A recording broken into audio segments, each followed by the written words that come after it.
Magandang araw po mga bayang karerista. Magbibigay na po tayo ng tip, giya at impormasyon para sa araw ng Biyernes, September 15, 2023. Tara!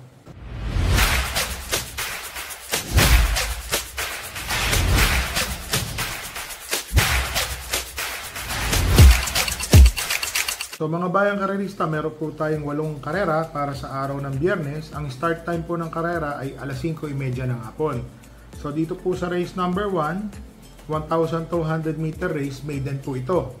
So meron pong 5 runners po dito. Ang first choice po natin yung Olympic Lady. Meron po itong tinakbo na 1.16 po, barrier po niya. So para sa akin po, tingin ko malaki po ang panalo kasi barrier lang po yun. Mag-uumento pa po yung kabayo na yan. Ang second choice ko po dito yung entry number 4 na si Instant Notice. Nung nakaraan po natimbang po ito dihadong-dihado, tersero po ata or kwarto po itong tumapos.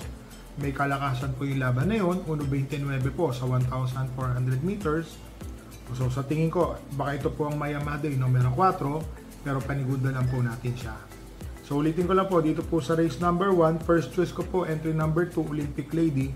Second choice po, entry number 4, Instant Notice. So dito na po tayo sa race number 2, mga bayang karerista, 1,400 meter race po. Class 5, rating 5 split po ito. So yun po yung sinasabi natin, ang dami na po sa 5, 6, 7, 8, 9, 10. So siksikan na po lahat ng mga kabay dun. Opo, dito po sa race number 2, ang first choice ko po yung entry number 7, I'll Have Another. So para sa akin po, lamang na po itong kabayo na to dito. Kasi meron po siyang tempo dito na 1.27 medya dati nung nanalo po ito ng long shot. Yun nga lang po medyo nagpapahuli lang po sa salida yung kabayo na to. Apprentice po ang sasakay, minus 4 kilograms po ito. So sa tingin ko maganda pong ipapakita nito ngayon. Ang second choice ko po dito yung entry number 8, Maria Cristina Falls. Nung tumakbo po ito noong nakaraan, naiwan po ito sa salida. Talagang naiwan. Segundo po itong tumapos. Maganda po yung tinatakbo niya, meron pa, kumakapit po yan, segundo pong tumapos yan. Para sa akin po, segundo, second choice ko po siya dito. Ngayon meron po akong pandihado dito, yung entry number 9 na si Prismatic. Tinitignan po natin yan, may inang po yung sigurado yung kabayo na yan. So parati po natin tinitignan, pinagmamasdan, parang nakikita po sa ensayo, may buti po yung kabayo na yan. So dito po sa race number 2, first choice ko po, entry number 7, I'll Have Another. Second choice po, number 8, si Maria Cristina Falls. Third choice po, entry number 9, si Prismatic. So dito na po tayo sa race number 3, mga bayang karerista. 1,400 meter race po. First choice ko po dito, yung entry number 8 na si My Dad Bogart. Maganda po yung numero niya, nasa labas. Yung nakaraan po, medyo nahihirapan po yan pagka nasa gitna at natatabunan po sa bandang balya. Mas gusto ko po itong kabayo na to, nasa labas po tumatakbo. Ang second choice ko po dito, entry number 6 na si Makarit. So, malalakas pong kinakalaban niya, pati tinatalo niya. Sa tingin ko po, malaki po ang panalo ni Makarit dito. Ang third choice ko po, entry number 3 na si Heroes del 96. Napakababa na po nito sa laban. Tingin ko, mananalo to. Sama lang po natin siya. So, dito po sa race number 3, first choice ko po, entry number 8, My Dad Bogart. Second choice po, entry number 6, Makarit. Third choice po, entry number 3, Heroes del 96. So dito na po tayo sa race number 4, mga bayang karerista. Ang first choice ko po dito, entry number 4 na si Asong 4G. Matuling kabayo po ito para sa akin po. Iba po kasi yung matuling na naisusunod kaysa po yung pinapwersa po sa alisan. Para sa akin po, malaki po ang panalo nito na si Asong 4G. Ang second choice ko po dito, yung dibanderang kabayo na entry number 1, Sky Plus. Ang sasakay po dyan is apprentice po. Magaan po ang dala. So maganda po sana itong karera na to kung puro apprentice na lang pinasakay. Dalawa lang naman po yun dito. 4 at 5 kung puro apprentice yan. Magandang laban po sana. So para sa akin po, dito po sa race number 4, first choice ko po, entry number 4, Asong 4G. Second choice po, entry number 1, Sky Plus. So dito na po tayo sa race number 5, mga bayang karerista. First choice ko po dito, tingin ko magdadala ng marcha at bandera, yung entry number 8 na si Namaskar.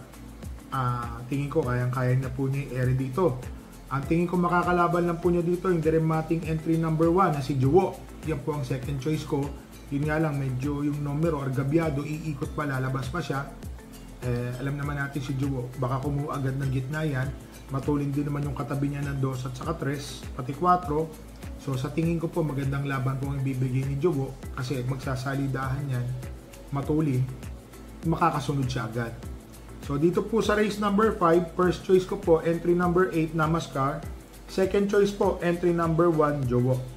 Dito na po tayo, race number 6, mga bayang karerista, 1,400 meter race po, meron pong 9 entries.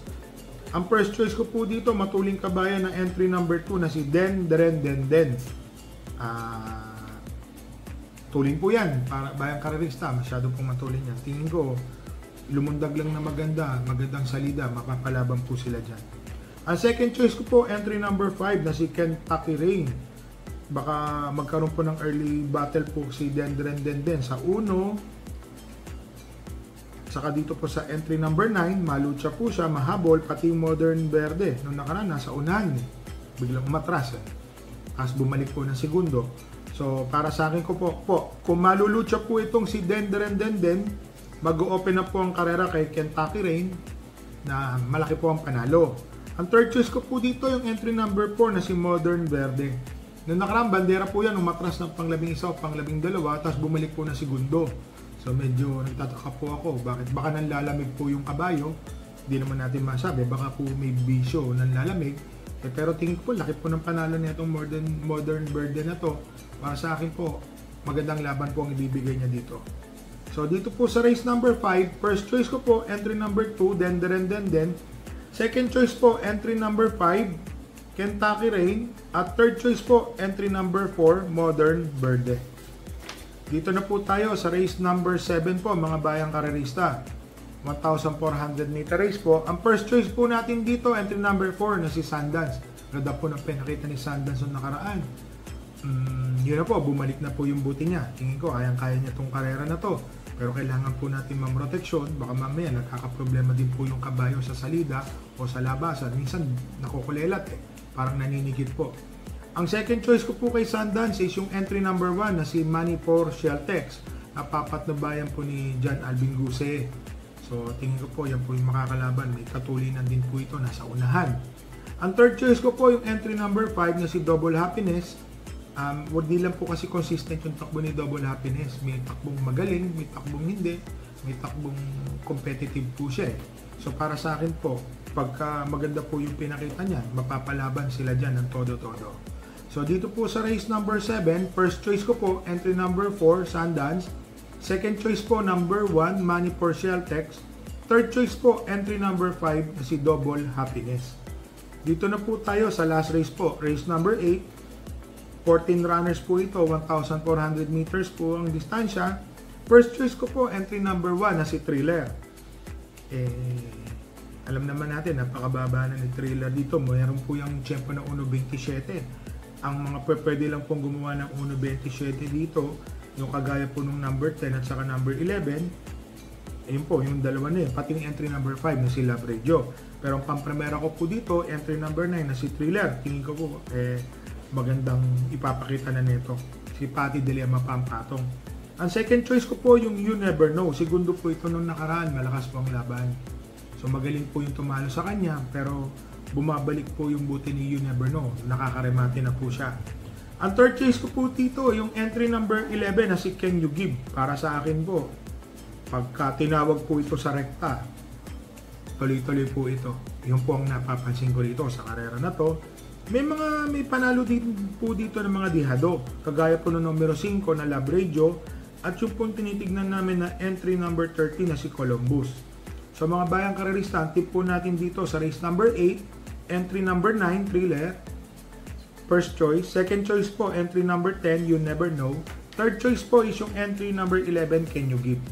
So shoutout lang po natin tong mga kaibigan natin bayang karerista, si Mr. Edgar Paredes, Gary Di Marangan, Milo Mortesa at mga tropang karerista ng De La Costa, sila Boss Alpi, Boss Rodel, Sarge, John Meria, Boss Jason at Ray.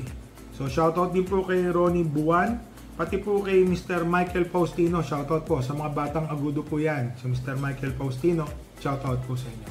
So mga bayang karerista, happy racing po and good luck po sa betting.